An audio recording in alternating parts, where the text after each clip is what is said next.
Shalom, saya percaya kasih Tuhan melimpah buat setiap kita. Karena kasih Allah itu sungguh dahsyat. Dan kasih Allah itu sanggup mengubahkan kehidupan kita. Mari saya mengajak dimanapun saudara berada, datang kepada Tuhan hari ini. Memberikan korban pujian dan penyembahan bagi Tuhan. Telah kulihat bukti kasih-Mu, Kau menderita gantikanku. Dengan darah-Mu Kau selamatkanku. Kini ku hidup menyenangkan-Mu. Telah kulihat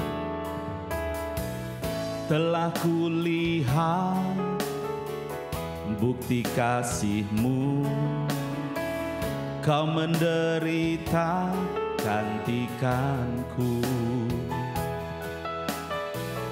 Dengan darah-Mu Kau selamatkanku. Kini ku hidup menyenangkan-Mu. Terlalu besar kasih-Mu Bapa, pengorbanan yang Kau berikan bagiku. Terlalu mahal darah-Mu Yesus, tercurah untuk menebus hidupku. Terima kasih Tuhan.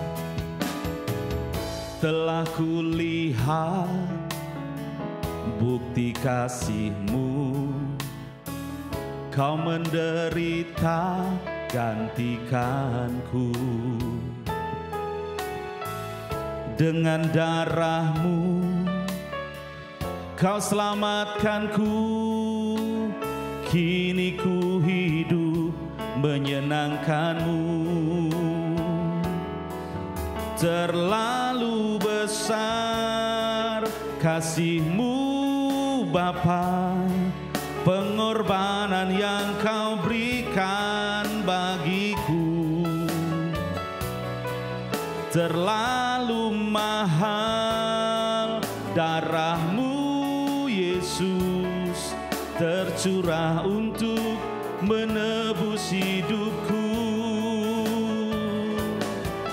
Terlalu besar kasih-Mu Bapa, pengorbanan yang Kau berikan bagiku.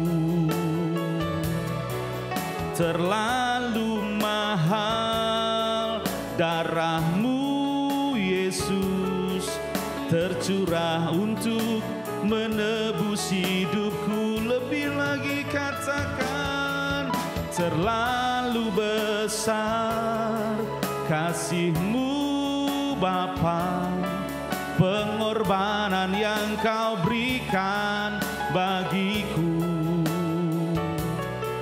Terlalu mahal darah-Mu Yesus, tercurah untuk menebus hidupku.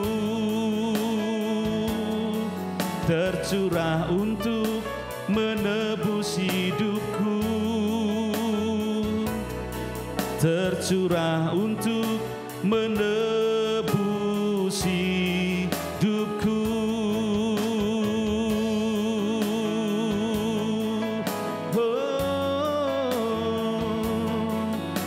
Telah Kau buktikan kasih-Mu kepadaku. Kau nyatakan korban-Mu, Kau berikan hidup-Mu bagi kami Tuhan. Terima kasih Bapa, terima kasih Yesus, atas segala rahmat-Mu, atas segala pengorbanan-Mu. Kami yang seharusnya binasa binasa oleh setiap dosa dan pelanggaran kami. Tapi karena korban-Mu, karena kasih-Mu kami dipulihkan, kami disembuhkan, bahkan kami memperoleh pengampunan dosa. Terima kasih Tuhan. Sungguh kasih-Mu besar atas setiap kami. Kami boleh menikmati kebaikan, kasih setia-Mu. Pagi ini kami mau siapkan hati kami untuk kami terima firman Tuhan. Urapi setiap kami, Roh Kudus, agar kami mampu menangkap apa yang menjadi mau Tuhan. Terima kasih, urapi hamba-Mu yang menyampaikan firman-Mu, biarlah kuat kuasa-Mu penuh atasan. Dalam nama Tuhan Yesus. Haleluya. Amin. Shalom Bapak Ibu yang dikasihi Tuhan. Pagi hari ini kita mau kembali belajar bahwa darah Kristus membuat kita menerima kasih karunia Allah. Di dalam Efesus 2 ayat 8-9 dikatakan, sebab karena kasih karunia kamu diselamatkan oleh iman. Itu bukan hasil usahamu, tetapi pemberian Allah. Itu bukan hasil pekerjaanmu. Jangan ada orang yang memegahkan diri. Apa itu kasih karunia? Kasih karunia adalah bantuan dan kekuatan ilahi yang kita terima melalui pendamaian Yesus Kristus. Melalui kasih karunia, kita diselamatkan dari dosa dan kematian. Selain itu, kasih karunia juga memungkinkan kuasa yang memperkuat kita dari hari ke hari untuk menolong kita bertahan sampai akhir. Dan pagi hari ini kita mau belajar bahwa kekuatan ilahi itu sangat diperlukan untuk kita hidup dan tinggal di dalam kasih karunia Allah.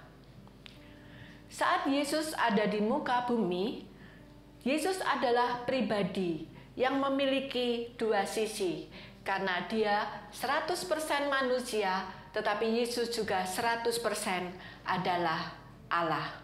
Ada kekuatan ilahi yang besar di dalam pribadi Yesus, sehingga Yesus sanggup 100% taat kepada Allah, bahkan taat sampai mati. 100% hidup di dalam kekudusan, bahkan mengalami kemenangan saat dia dicobai oleh iblis di padang gurun.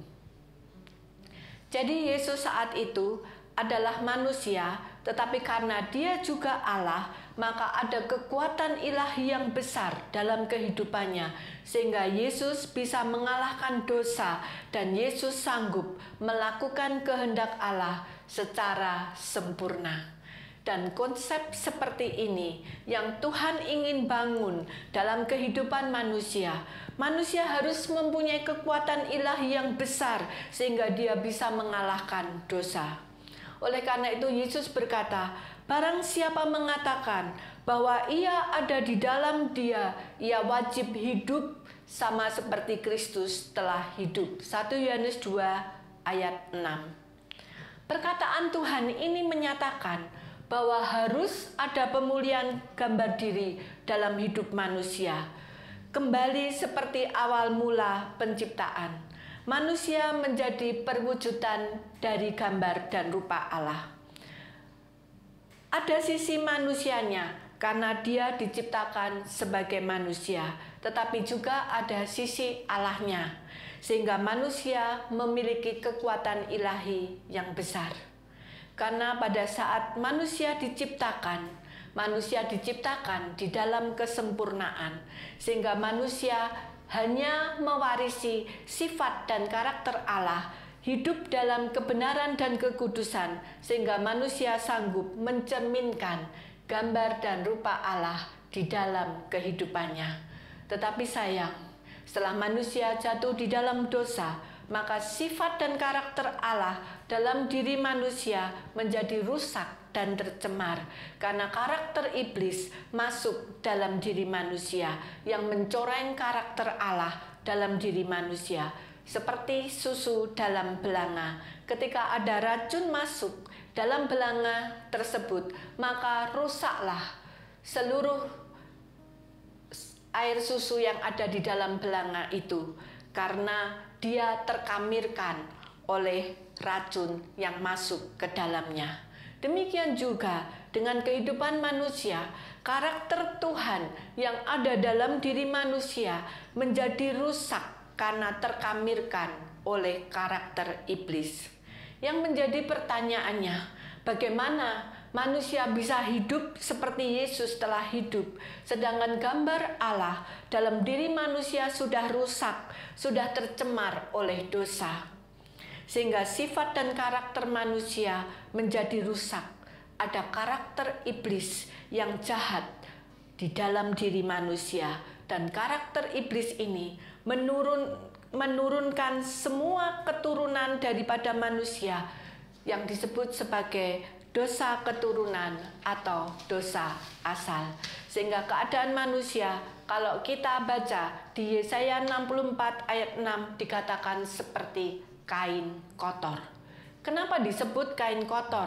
Karena karakter iblis dalam diri manusia itulah yang menyebabkan noda kekotoran yang mencemarkan hidup manusia, sehingga hidup manusia dikatakan seperti kain kotor. Dalam keadaan seperti ini, Tuhan rindu memulihkan kehidupan manusia melalui karya penebusan dan keselamatan yang Tuhan berikan kepada manusia. Noda kekotoran itu harus dihapus melalui pengampunan dosa yang diberikan oleh Tuhan melalui darah Kristus. Kain kotor itu harus dibersihkan. Marilah, baiklah kita berperkara firman Tuhan. Sekalipun dosamu merah seperti kain misi, akan menjadi putih seperti salju. Sekalipun berwarna merah seperti kain kesumba, akan menjadi putih seperti bulu domba. Yesaya 1 ayat 18. Di dalam Kristus, maka dosa sebesar apapun di dalam kehidupan manusia, maka Tuhan ampuni, Tuhan sucikan, dan Tuhan kuduskan, Tuhan bersihkan kembali. Gambar diri manusia akan kembali dipulihkan oleh Tuhan. Kekuatan ilahi dalam diri manusia harus dipulihkan dengan cara Yesus hadir dalam kehidupan manusia, yaitu melalui firman dan kuasa Roh Kudus-Nya. Sebab tidak ada seorang pun bisa mengubah kehidupannya melalui pendamaian dengan Allah, dan Allah telah menetapkan Yesus sebagai satu-satunya jalan. Di dalam Yohanes 14 ayat 5, kata Yesus kepadanya, "Akulah jalan dan kebenaran dan hidup. Tidak ada seorang pun yang datang kepada Bapa kalau tidak melalui aku." Kasih karunia sudah Tuhan berikan. Maukah kita menerimanya?